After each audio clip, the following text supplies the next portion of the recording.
Hola,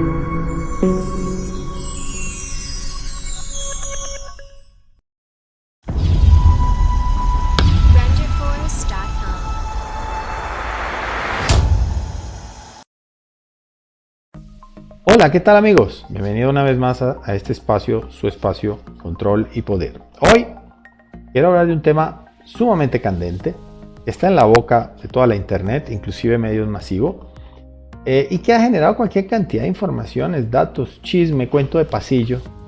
Me refiero a la tecnología 5G, mejor conocida también como tecnología móvil de quinta generación. Y esto lo quiero abordar, y ni más faltaba, bajo una perspectiva totalmente científica. Y no vamos a hablar de nada de cuentos de pasillo, ¿no? Vamos a hablarlo científicamente, porque entre otras tengo la experiencia no solamente de ser ingeniero electrónico, que conozco pues todo el tema de teoría y práctica de ondas, sino que además he tenido la suerte en mi vida de colaborar en grupos internacionales asociados a temas de homologación de frecuencias de radiobases de índole similar, digamos, asociado a ciertas tecnologías móviles, y creo que podemos tratar este tema con la suficiente, digamos, integridad profesional como para discernir un poquito las informaciones. En todo caso, no voy a atreverme, digamos, a hacer ninguna conclusión. Las conclusiones las van a sacar ustedes mismos una vez termine el programa. Ojalá deje, digamos, esto un mensaje interesante para ustedes, que el programa sea de su agrado. Sígame, no se pierdan este programa porque va a estar bueno. La velocidad es algo que nos ha llevado por toda nuestra eternidad, ¿no? Siempre hemos estado buscando más velocidad, al punto de que es uno de los motivos de siempre seguir adelante en nuevas tecnologías, nuevos retos, ¿no? El celular no es algo diferente, ¿sí? Desde la primera y segunda generación de celulares que solamente hacían cosas limitadas, en este caso solamente la llamada telefónica, y luego apareció el SMS, saltamos a una generación por los años 2000 que es la tercera generación, que ya nos dio una breve introducción de qué es lo que sería el mundo a posteriori. Y me refiero a todo el impacto de multimedia, videollamadas y internet móvil. Claro, la videollamada en la 3G no era nada novedoso. El tema dio un salto a lo que estamos hoy, con todo lo que está sucediendo tecnológicamente con la 4G, o también llamada como LTE. Apareció por ahí por los años de los 2010 en adelante, y trajo una revolución en cuanto a mobile broadband, o sea, internet banda anchas sobre celular, y todo el tema de mejoras en el video. La 4G, que es la que estamos usando hoy, tiene ya parámetros bastante aceptables, porque la velocidad entre nodos, estamos hablando de alrededor de los 100 megabits por segundo y una latencia de 25 milisegundos, lo cual nos ha dado la gran ventaja, por ejemplo, de poder sostener llamadas telefónicas con video en diferentes aplicaciones mientras vamos en el carro manejando. Por ejemplo, videoconferencia de 2, 3, 4, 5 personas con video, que ya es un tema aceptable, se da precisamente por esta tecnología. El tema es que lo que promete la 5G es algo absolutamente, primeramente, pues fantástico en esos temas. Por ejemplo, transmisiones superiores a los 10 gigabits, o sea, estamos hablando de que entre 100 megabits y 10 gigabits es un salto de 100 veces, o sea, de velocidad. Y latencia menores a 1 milisegundo, lo cual ya haría que prácticamente no solamente el video, sino otras aplicaciones en tiempo real realmente trabajasen de una manera nunca antes vista, ¿no? Eso implica que con esta 5G el mundo promete adentrarse en nuevas formas de tecnología y comunicación. Entonces hablamos de todo el mundo conectado a la red, digamos, totalmente. Una mejora impresionante en todos los temas de banda ancha asociados a los móviles, aplicaciones de baja latencia, toda la explotación de la Internet de las cosas, Y no podría faltar lo que ha estado en el tapete en los últimos meses, que sería la realidad aumentada y la realidad virtual. Toma en cuenta que, por ejemplo, en la parte de video, a través de las distintas generaciones de celulares, hemos pasado de unas calidades de video que van desde poquitos punticos que forman la imagen, que son 240, 300 punticos, hasta pasar por todo el tema de alta definición, HD, Full HD, 2K, 4K, 8K, que realmente empiezan a utilizar unos almacenamientos y bandos de ancha de celular extremadamente grandes, ¿no? Eso hay que tomarlo en cuenta, porque eso es parte del empujón que se da, digamos, a estas necesidades. Pero, ¿por qué se da esta tanta controversia con el tema de la 5G? Para eso, pues, yo creo que hay que empezar por lo básico. Y lo primero que hay que decir es que, por ejemplo, en tu casa, tú tienes probablemente una Wi-Fi, y esa Wi-Fi tiene una señal normalmente aproximadamente de 100 milivatios a 150 milivatios. Eso es una potencia bastante pequeña. Dejen quieto acá el dBm que dice aquí, ya lo vamos a tocar más adelante. Y una banda de transmisión de la Wi-Fi entre 2.4 y 5 GHz, que ya vamos a ver que es más o menos dentro de la misma banda, inclusive en un lado del celular y de otro lado de la nueva banda de la 5G también, ¿no? Inclusive la Wi-Fi. Pero en el caso de la Wi-Fi de la casa, el tema es muy pequeño, pues la potencia está en el orden de los milivatios, o sea, el 10% de un vatio solamente. Recordemos que un vatio es, en términos eléctricos, digamos, la multiplicación de la tensión, del voltaje por la corriente que pasa a través de un conductor, y en términos, digamos, físicos, es el trabajo para que un cuerpo de 1 kilogramo se pueda movilizar 1 metro durante 1 segundo. Eso es un vatio. La potencia de la Wi-Fi de la casa, entonces, estamos hablando del orden de las 10% de lo que es un vatio. Pero para entender mejor el tema de las frecuencias y toda esta historia, yo creo que es mejor que vayamos rapidito a través de ver el espectro radioeléctrico. El espectro radioeléctrico son todas las ondas que nos circundan en nuestra vida cotidiana. Empiezan desde las ondas más bajas en frecuencia, que son alrededor de lo que dice aquí 10 a la 3, o en el orden de los miles de hercios. Y esas son las ondas que corresponden al audio, a lo que nuestros oídos pueden escuchar, porque nosotros también como máquinas que somos, o dispositivos electrónicos que somos, porque funcionamos con electricidad nosotros, pues nosotros también tenemos unos transductores. Ese transductor para detectar esas frecuencias que van, por ejemplo, entre 20 Hz y 20.000 Hz, es lo que es la frecuencia audible que escuchamos con nuestros transductores oído.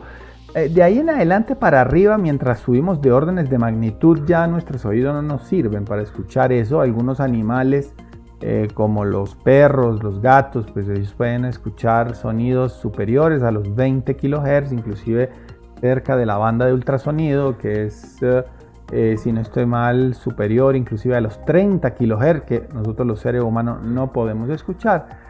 Pero más arriba que eso, inclusive los animales no lo escuchan, sino que ya nosotros necesitamos de otro tipo de traductor o intérprete tecnológico para poder recibirlo, y es en este caso entonces la radio AM, la radio FM. Luego empieza la parte de celular, ya en el orden de los gigahertz. Ya estamos en el orden de los gigahertz, aquí estábamos en los megahertz, ya llegamos a los gigahertz. Y entonces están los celulares, y los celulares van desde una frecuencia de unos 700, 800 MHz, o sea 0.8 GHz, hasta, en el mundo de hoy, hasta unos 2 GHz. Y ahí está la banda de celular. Cuando nosotros empezamos a subir, ya en esa banda celular ya se encuentra inclusive la banda de microondas. El microondas de tu casa, por ejemplo, no todos, una buena mayoría, funciona en las bandas también de la banda de Wi-Fi también, o de las primeras celulares, o sea, alrededor de los 2.4 GHz esa microonda. Pero el microondas ya es una cosa diferente, porque el microondas tiene prácticamente 1000, a veces más de 1000 vatios. dentro, o sea que dentro de ese habitáculo hay 1000 vatios que le están pegando a la comida y pues esa frecuencia tiene la propiedad de impactar sobre las moléculas de agua calentándolas, ¿no? El tema es que, por ejemplo, un microondas, bueno, está bien ajustado, entonces tiene una frecuencia de fuga o una potencia de fuga alrededor de 1 vatio, o sea, está escapando 1 vatio por ahí. Por eso a veces en las casas, cuando está prendido el microondas y ¿cómo se llama? El access point o el aparato de Wi-Fi está relativamente cerca del microondas, pues ustedes han dado cuenta que, por ejemplo, la señal de Wi-Fi se baja un poquito, ¿no?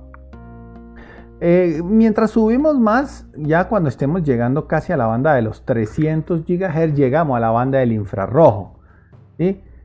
El primer problema que la gente ve, que está viendo, es que, ya lo vamos a ver más adelante, que 5G se está tomando bandas muy superiores a los 2 y a los 5 GHz y está llegando prácticamente a los 100 GHz, o sea, ya estamos llegando casi que tocando la banda del infrarrojo. Y seguimos subiendo en frecuencia, fíjese que cada vez que subimos en frecuencia, estos pulsos, los picos de estos pulsos se hacen cada vez más cercanos. Llegamos a la luz visible. Lo que nosotros vemos es realmente una cosa muy pequeña dentro del espectro y para eso necesitamos otro transductor que son nuestros ojos. Ya aquí no oímos nada, sino que lo vemos. Esta es la luz que nosotros vemos. No logramos ver ni la parte que está acá, que es el infrarrojo, que sí lo podemos ver con unos aparatos tecnológicos adicionales, unos lentes, no sé qué, o ultravioleta, que también necesitamos equipos tecnológicos para verlo.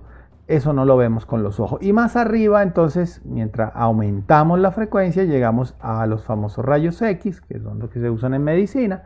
Más arriba, es decir, más frecuencia, encontraremos entonces los fuertes y dañinos rayos gamma. Aquí ya estamos en esta parte de la radiación ionizante, que se llama porque esa radiación ya es capaz de incidir en los átomos de un cuerpo para extraerle un electrón y modificar la materia, tener incidencias precisas en la modificación de la materia.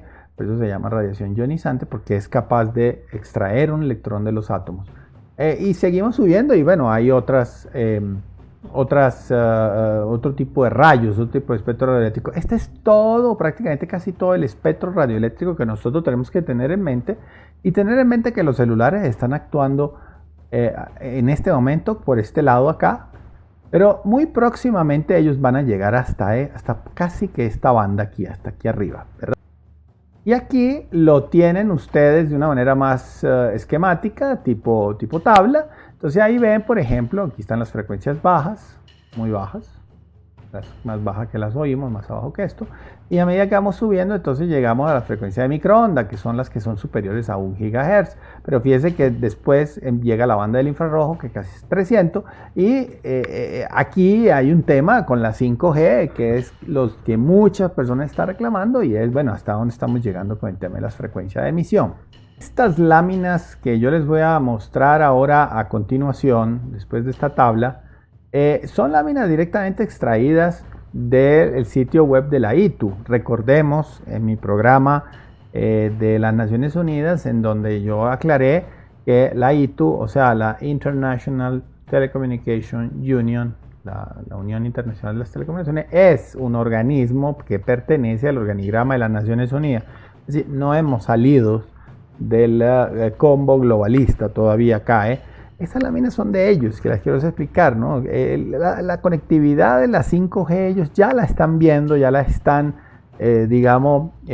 haciendo digerir al público a través de la conectividad de absolutamente todo. A mí hay cosas que me llaman la atención aquí, porque aquí no es solamente conectar los centros comerciales y los hospitales, sino además también están hablando de conectar las granjas donde se produce la comida, no solamente el tema de vehículos y el tema de escuelas, sino también conectar todo el tema del business a través de esto. Y yo no sé a dónde vamos a llegar, ni para qué nos va a servir todo esto, pero bueno, ellos están visualizando una interconexión completa del sistema, o sea, conectividad 24 horas, 365 días al año, de prácticamente todo, incluyendo lo que ya está instalado con Internet de las Cosas y lo que vendrá. Igualmente, una gráfica más aterrizada aquí, donde ya ustedes empiezan a ver el tema de la realidad virtual. O sea, imagínense ustedes las personas que anden por ahí con estos cascos conectado permanentemente a las radiobases, que ya también las vamos a ver, porque ahí es donde empieza el gran problema o la gran controversia de muchos sobre este tema de la irradiación. Ya nosotros vimos el tema del espectro radioeléctrico, ténganlo en mente porque eso nos va a servir mucho para lo que vamos a explicar ahora. Smartphone, la parte educacional, la parte de vehículo, la parte de salud, salud que está sobre el tapete ya por el tema del coronavirus, en donde ya el globalismo está tratando de empujar una centralización de ese poder y por supuesto asociado a un tema de vigilancia tecnológica, ni más faltaba. Ya vieron pues todas las declaraciones, por ejemplo, de Bill Gates en la televisión.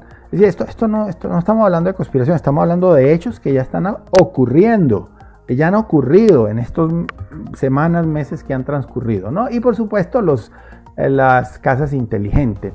Aquí otra gráfica donde aquí ellos asoman precisamente las nuevas aplicaciones de Internet de las cosas, es conectar absolutamente todo a un sistema central para propósito de lo que ellos quieren colocar, ¿no? O sea, conectar todo. Aquí lo dicen, estas son láminas de ellos. Yo aquí no he modificado nada, ¿no?